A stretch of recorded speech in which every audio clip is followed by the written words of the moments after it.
¿Qué tal? Bienvenidos a la presentación 10 de Historia de Japón. En esta ocasión trataremos la segunda parte de la Guerra del Pacífico.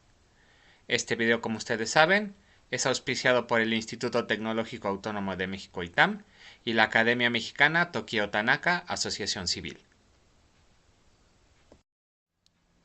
Ahora tratemos un poco el temario.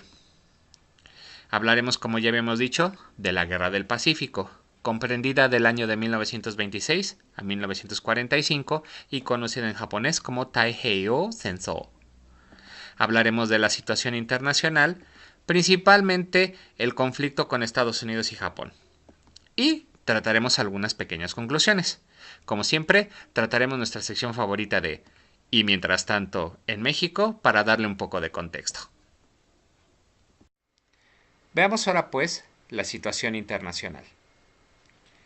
Japón firmó el Pacto Tripartita de Alianza Militar con Alemania e Italia, llamada en japonés Nichidokui Sangokdōme, en 1940, a través del cual se concedió a Japón el reconocimiento de su primacía en Asia Oriental.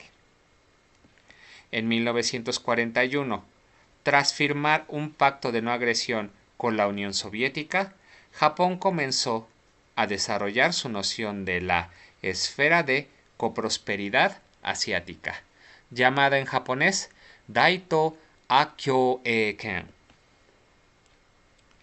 que lo situaba en el centro de un bloque defensivo en contra de las fuerzas invasoras occidentales. Hablemos ahora del conflicto que tuvo Japón con Estados Unidos. Como ustedes saben, tenía un fuerte deseo expansionista, por lo que los propósitos expansivos de Japón inquietaron a los Estados Unidos, ya que su colonia en Filipinas y sus intereses en Asia del Este peligraban directamente, por lo que se le empezaron a dar sanciones económicas, aparte por la guerra de China y de las matanzas de Nanjing, lo que provocó que Japón ocupara Indochina, ahora conocida como Vietnam, conocida en japonés como Futsuin Shinchi. Como resultado de las operaciones japonesas en la Indochina francesa, Estados Unidos, Gran Bretaña y los Países Bajos impusieron un embargo total, interrumpiendo el abastecimiento de petróleo y caucho, que para los japoneses representaba una dependencia del 80% de esos productos.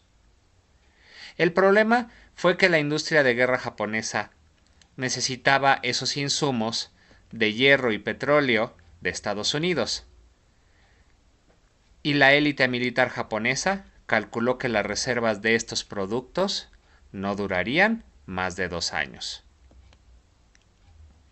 Tras el fracaso de la última negociación con Estados Unidos, Japón lanzó un ataque sin previo aviso en contra de Pearl Harbor el 7 de diciembre de 1941, conocido en japonés como Shinjiban Kōgeki. Estados Unidos, por medio de su presidente Franklin Delano Roosevelt, le declara la guerra a Japón y también al eje conformado por Alemania e Italia y el mismo Japón. Frente a la crisis exterior, la necesidad de afirmar la identidad y la seguridad nacional alentó a las corrientes nacionalistas a rechazar el ataque occidental. Frases como "el derroche es un enemigo" aparecen, invitando al pueblo japonés a ahorrar recursos para poder contraatacar al enemigo. Existen grandes pérdidas japonesas. Además, el pueblo japonés percibía posibilidades reales de éxito, debido al control de la información por parte del gobierno. Así, a pesar de que en 1942 las tropas japonesas empezaron a perder, el gobierno mostraba únicamente noticias victoriosas, prometiendo el triunfo final. A partir de 1944, los aviones aliados iniciaron los bombardeos sobre las ciudades de Japón.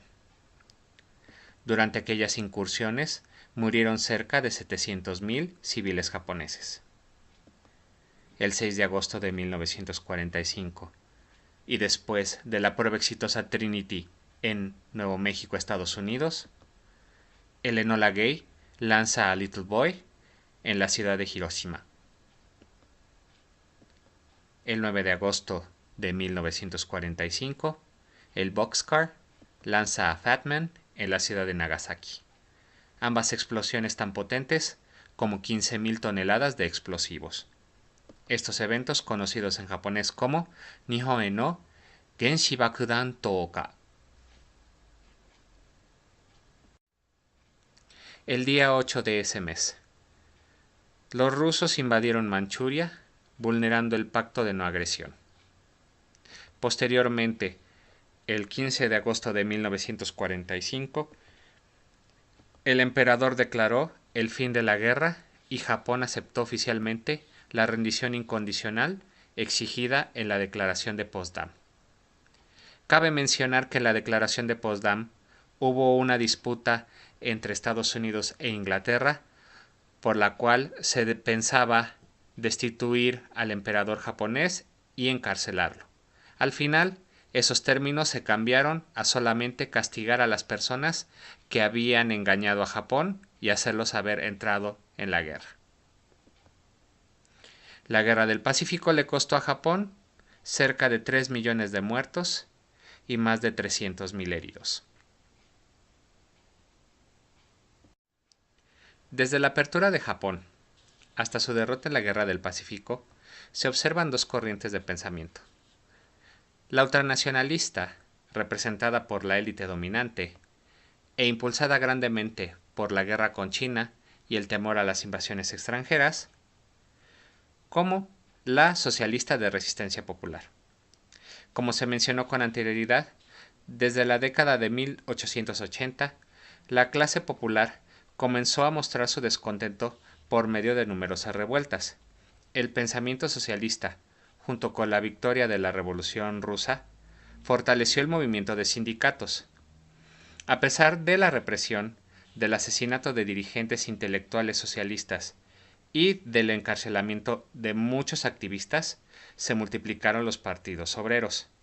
Sin embargo, después de la crisis de la guerra con China en 1937, la reacción en contra de la ideología socialista se incrementó, convirtiéndose en un movimiento ultranacionalista.